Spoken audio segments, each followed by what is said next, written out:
What's up, it's Josh. So I'm going to tell a story. It's a pretty intricate story. Like, I'm not going to get completely into the intricacies. But I'm going to tell it the best that I can.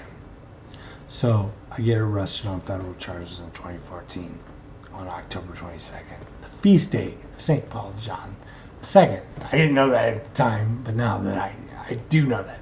I get sent off to Virginia Beach. I've been there about a month. I'm not Catholic. I don't believe in God. I don't care about any of that stuff. It's like, but I start recognizing all these numbers.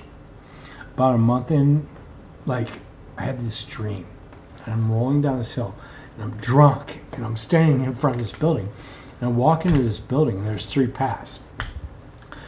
I go off into the right, and there's this empty room, and it's like boxed off. There's nothing in it, so I walk back out of it. I walk behind this bar on the left side, and there's this guy behind it. He looks at me, and he goes, "You're not supposed to go this way." So I walk back and I go straight and I walk into this huge dining room, right? And there's this table sitting there with this big feast. And I sit down and God's sitting across from me. But it's like not like God. It's like a guy I know, but it's God. And I know it's God. And there's these 2 waitresses. And there's the old waitress and the new waitress. And the new waitress, she's got this black glove on. And she hands me this plate of food. And it's just washed out like noodled stuff, like washed out green. And I take a bite of it and my mouth comes up.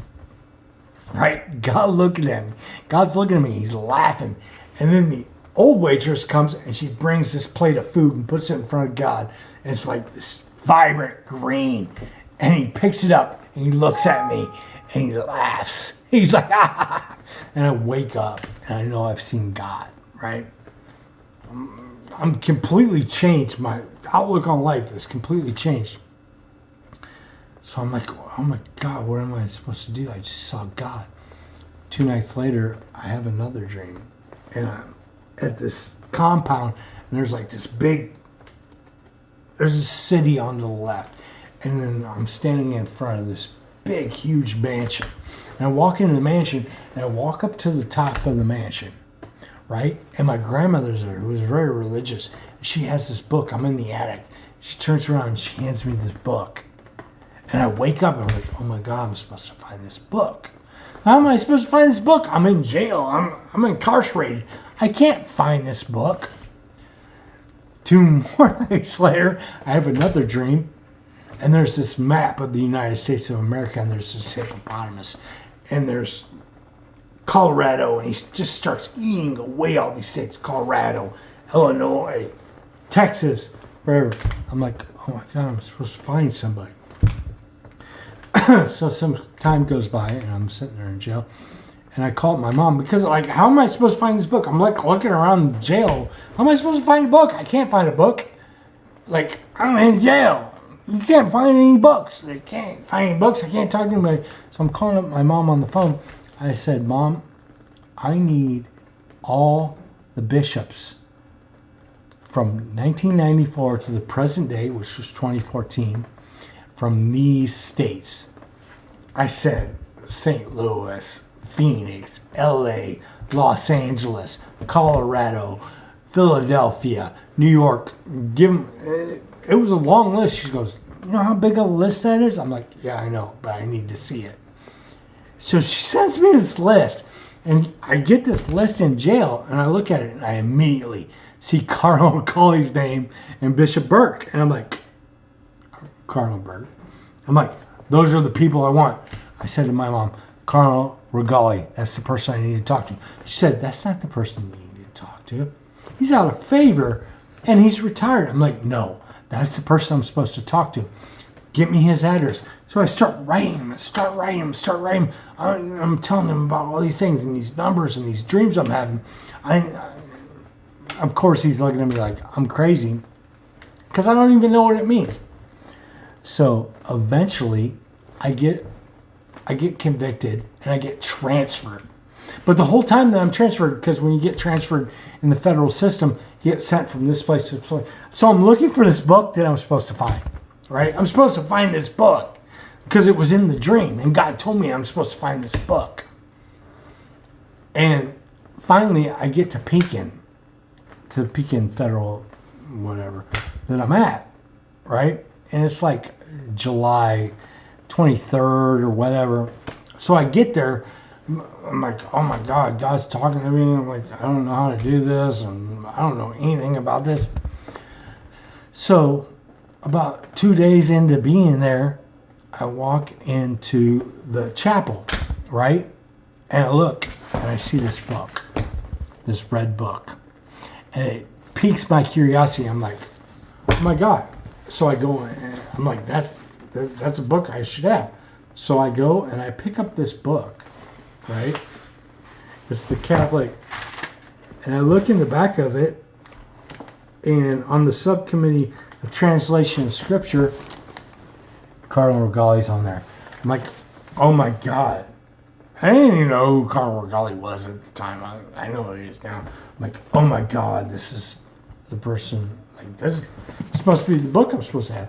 So I'm sitting there and I'm reading the masses. And if anybody knows about the mass, it happens in 3-year cyclical. So the mass that is going to happen today and next year, it's going to be a different reading. And the year after that, it's going to be a different reading. It happens in 3-year terms. I didn't know this at the time either. Right? So I start reading the Mass with this book. Right? So I'm reading it every day. And then it comes down 8:6, the transfiguration of Jesus, transfiguration of the Lord. And I'm looking at it, it's chapter 7, Daniel, whatever, 7. And I look, and on that page, it's 974 on that page. My birthday's 1974. I'm like, okay. So then the Old Testament is Mark 9, and I look, and it's 11/26. My birthday's 1974. 11/26/1974. That's my birthday. I would have had to have been there at that exact time for this to happen. The transfiguration of the Lord, when he reveals himself. I'm like, oh my God, this means something. Because this could not happen. Because I'm not out like finding things. Like, he would have to give this to me. So I start writing Cardinal Regali. I start writing everybody. Everybody's like, we don't know what you're talking about, blah, blah, blah. I write Cardinal Regali like a million times. I write everybody in the back of this book. And then finally I said to my mom, I said, just give me Bishop Burke's number. Get me his address at the back. She said, you don't want to talk to him? He's out of favor with the Pope. I don't know. Just give me. So I write him. Nobody else would write me back. I write him. He writes me back immediately. But my mom was translating it, so whatever. Because I would write the letters and I would send them to my mom, and she would send me hundreds and hundreds of letters. He was like, well, I really don't know what you're talking about because you're crazy. But this is what's going on. Well, here's the thing. This has come down, this cyclical, the readings are happening this year. And I did not know this, but 11/26 on this year, the reading, which is Daniel, the beginning of Daniel 7. So 974, 11/26, and then the reading on 11/26, my birthday, goes back to Daniel. I don't know, man. It might mean something. I don't know if it means anything. No, it doesn't mean anything. Because you know what the odds of any of this happening are? They're impossible. But nobody will listen to me. No one will talk to me. I can't show this to anybody. The odds of this happening, they can't happen. It won't happen. God told me to do this. God gave this to me. He made this happen. And if I was just some person like he wanted to bring to Christianity, he wouldn't do all this. This is way bigger than that. But nobody wants to accept that fact. And nobody wants to sit down and talk to me. And I've tried to talk to all you guys about this stuff. I have dreams. God comes to me in dreams. But you guys, because I'm not good enough for you. But I'm telling you. And there's the proof right there. You can look it up. It's not my book. It's not, I didn't lay out the masses. You guys did it. I didn't control any of this stuff. God did it. So you tell me what I'm supposed to do. He's not crew.